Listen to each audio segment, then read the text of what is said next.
မင်္ဂလာပါပရိသတ်ကြီးရေဇွန်ဘီတို့ပြောလိုက်တာနဲ့ဘယ်အရာကိုပြေးမြင်ကြလဲရှင်ယောဂကူးဆက်ပြီးတရားကနေပြန်ရှင်လာတဲ့ဖုတ်ကောင်ကြီးတွေကလူတွေကိုလိုက်ပြီးကြိုက်ဖြတ်စားတောက်တဲ့ဇကားတွေဂိမ်းတွေကိုပြေးမြင်မိကြမှာပါနော်ဇကားကြည့်နေရင်နဲ့ဒီအကောင်တွေပြင်မာတကယ်ရှိနေရင်ဘယ်လိုလုပ်မလဲဆိုတာကိုလည်းစဉ်းစားမိကြမယ်လို့ထင်ပါတယ်ကျမကတော့အရင်ဆုံးပုံးစရာနေရာကောင်းကောင်းကိုရှာမိမှာပါတန်ကောင်းတာကအပြင်လူလောကမှာတော့ဒီအကောင်တွေကအမှန်တကယ်မရှိပါဘူ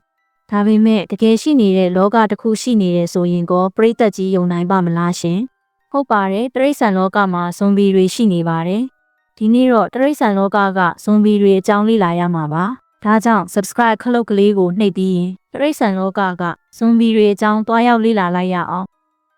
နံပါတ်1ဇွန်ဘီပရွက်စိတ်ဒါကတော့ပရိသတ်ကြီးမြင်ဘူးနေကြပရွက်စိတ်ရဲ့အုံနောက်ကို Ophia corycet unilateralis ဆိုတဲ့မှုတစ်မျိုးကကူးစက်ပြီးသူ့ရဲ့လှုပ်ရှားမှုတွေကိုထိန်းချုပ်လိုက်ပါတယ်ဒီလိုထိန်းချုပ်လိုက်တဲ့အခါကူးစက်ခံရတဲ့ပရွက်စိတ်ဟာသူ့ရဲ့နေ့စဉ်လုပ်နေကြအလုပ်တွေကိုမလုပ်တော့ပါဘူးမှုရဲ့ထိန်းချုပ်မှုအတိုင်းပဲအပင်တစ်ခုရဲ့အရွက်အောက်မှာတေမင်းဆုပ်ကင်မှုဓာတ်ဂရစ်လို့ခေါ်တဲ့အခြေအနေနဲ့တွေ့ကပ်နေပြီးတေဆုံးသွားပါတော့တယ်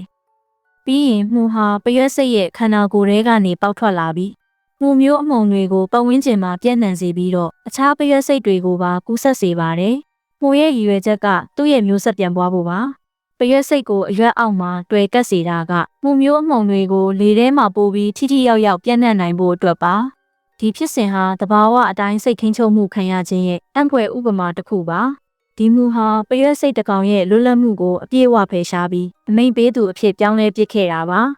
ါဒါကသိပ္ပံပညာရှင်တွေကိုအာယုံကြောထိန်းချုပ်မှုနယ်ပယ်မှာလေ့လာစရာတွေကိုဖြစ်ပေါ်စေခဲ့ပါတယ်နံပါတ်1ခရုဇွန်ဘီနဲ့ရောင်စုံမျက်လုံးပြုံများ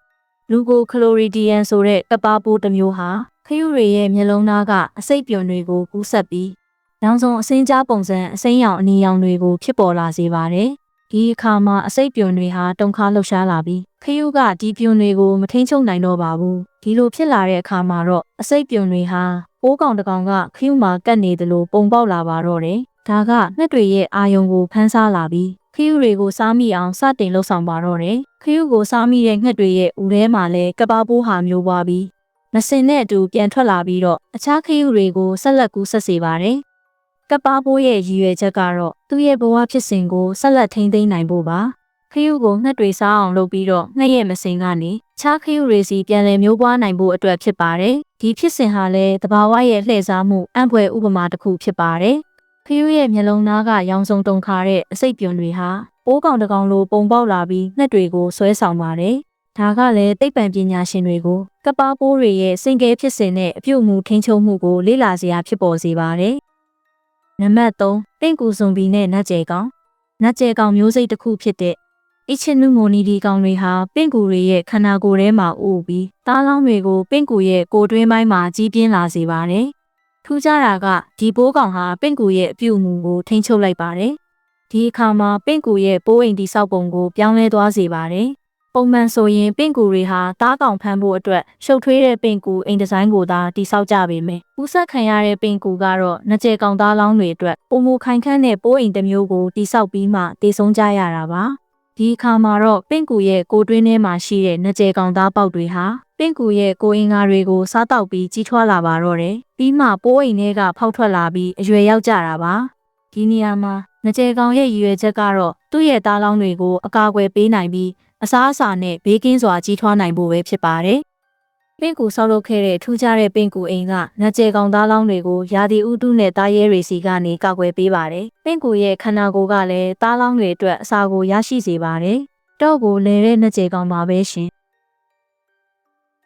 နံပါတ်4ပစွန်ဇွန်ဘီနဲ့အပြုတ်မှုပြောင်းလဲမှုပစွန်တွေရဲ့အုံနောက်ကိုတောက်ဆိုဖလက်မာဂိုနီဆိုတဲ့ကပ်ပါပိုးတစ်မျိုးကကူးစက်ပြီး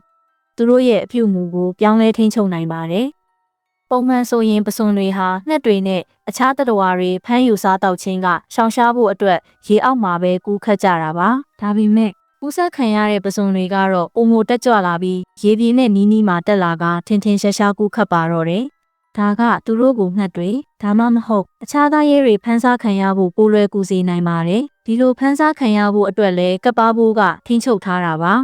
ါဒီလိုစားခံရမှနောက်တစ်ဆင့်ဖြစ်တဲ့ငှက်ဒါမှမဟုတ်ကြောင်လိုတတဝါတွေစီကိုကပ်ပါပိုးကရောက်ရှိနိုင်မှာပဲဖြစ်ပါတယ် ကပ်ပါးပိုးရဲ့ရည်ရွယ်ချက်ကတော့ရှင်းပါတယ်။သူ့ရဲ့ဘဝစဝန်းကိုဆက်လက်ထိန်းသိမ်းဖို့ပါ။ပစွန်ကိုတားရဲတွေစီရောက်အောင်လှုပ်ဆောင်ပြီးနောက်ဆုံးမှာတော့ကြောင်လုံတို့တိုက်တတော်တွေရဲ့ကိုယ်ထဲမှာမျိုးပွားနိုင်ဖို့အတွက်ပဲဖြစ်ပါတယ်။တတိထားရမယ့်အချက်ကတောက်ဆို Flash မာကွန်ဒီဟာပစွန်နေတာမကပဲကြွက်တွေနဲ့လူတွေကိုပါကူးစက်နိုင်ပါတယ်။ကြွက်တွေမှာဒီပိုးကူးစက်ရင်ကြောင်တွေကိုမကြောက်တော့တာမျိုးဖြစ်လာပါတယ်။ဒါကအံ့ဖွယ်ဖြစ်ရတစ်ခုပါပဲနော်။နံပါတ်5ငါးစွန်ဘီနဲ့ရေပြင်ပေါ်ကလှုပ်ရှားမှု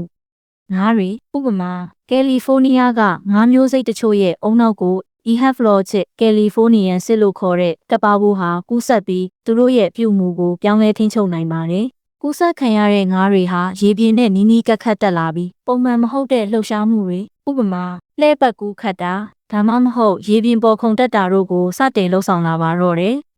ဒါကငှက်တွေကိုဆွဲဆောင်ပြီးငါးကိုဖမ်းစားခံရလွယ်အောင်ဖန်တီးနေပါတယ်။အဲ့ဒီငါးကိုဖမ်းစားမိတဲ့ငှက်လေဦးထဲမှာလဲကပ်ပါးပိုးဟာထပ်မံမျိုးပွားပြီးမစင်တဲ့အတူရေထဲပြန်ရောက်လာကအခြားငါးတွေကိုကူးစက်ပါတယ်။ကပ်ပါးပိုးရဲ့ရည်ရွယ်ချက်ကတော့သူ့ရဲ့ဘဝစဝန်းကိုဆက်လက်ထိန်းသိမ်းဖို့အတွက်ပါ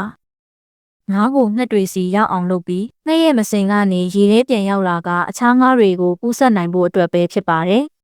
ဒါကတဘာဝရှိကပ်ပါးပိုးတွေရဲ့အပြုအမူထိန်းချုပ်မှုအပေါ်ထူးခြားတဲ့ဥပမာတစ်ခုဖြစ်ပြီးသိပ္ပံပညာရှင်တွေကိုအာယုံကြောဆိုင်ရာလှုံ့ဆော်မှုတွေအကြောင်းပုံမူလေ့လာစရာဖြစ်လာစေပါတယ်။ဒီလောက်ဆိုတရိတ်ဆန်လောကရဲ့ဇွန်ဘီတွေအကြောင်းပြိသက်ကြီးသိရှိလောက်ပြီလို့ထင်ပါတယ်နော်။ဒီဖြစ်စဉ်တွေဟာကပ်ပါးပိုးတွေရဲ့မျိုးဆက်ပြန့်ပွားမှုအတွက်တရိတ်ဆန်တွေကိုထိန်းချုပ်နိုင်စွမ်းရှိတာကိုပြသနေပါတယ်။သိပ္ပံပညာရှင်တွေအတွက်လည်းစင်ကဲဖြစ်စဉ်အာယုံကြောထိန်းချုပ်မှုနဲ့ဂေဟစနစ်ဆိုင်ရာလေ့လာမှုတွေအတွက်အရေးပါတဲ့အခန်းကနေပါဝင်နေပြန်ပါတယ်။ဒီထဲကဘယ်ဇွန်ဘီဖြစ်စဉ်ကိုစိတ်အဝင်စားဆုံးလဲဆိုတာကိုပုံမှန်မှာရေးခဲ့ပါဦးနော်။နောက်ထပ်ကြည့်ရှုခြင်းတဲ့အကြောင်းအရာများရှိရင်လည်းအကြံပေးခဲ့လို့ရပါတယ်။ Like subscribe လည်းလုပ်ခဲ့ပါဦးနော်။နောက်ဗီဒီယိုမှာပြန်တွေ့ကြမယ်။ကျေးဇူးတင်ပါတယ်ရှင်။